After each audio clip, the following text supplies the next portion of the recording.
Hi guys, so today I'm going to show you how to do the perfect French manicure. So I've filed all my nails. I like them all square, but you can use whichever shape you like. And then the first thing you want to do is pop a base coat on. So the base coat I'm using is Seche Base. It looks like that, and it's got a ridge filler in, so it just smooths the whole nail out. So you can see that on my middle finger.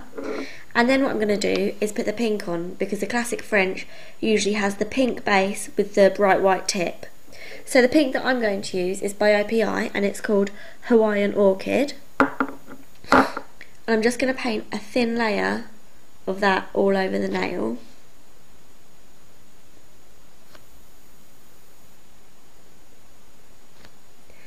You want to do that on all 10 fingers, and then when that's dried you want to paint another layer on.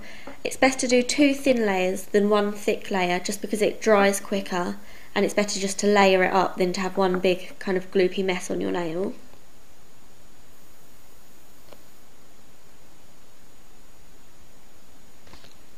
Once you've done that, you want to let it dry for a bit so that you can put your white on. If you put your white on too soon, then it will drag the pink along, and obviously that doesn't look very nice. So for the French manicure you want to use a really bright white, so I'm using China Glaze's white on white.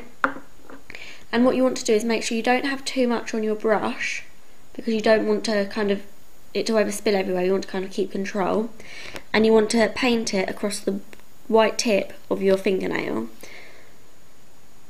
So if you can, it's best to try and do it in kind of one swoop, like that. And then I've just got a bit on the edge to fill in there. There you go. The less you play about with it, the better it will look, just because the white gets quite thick and then it gets gloopy and you'll be moving it about too much and you'll end up with it quite patchy. Although if you haven't managed to get the whole swoop, or it's not all even, what you can do is get a little bit more on the brush and just paint downwards like that, being really careful just to fill it all in and even it all out.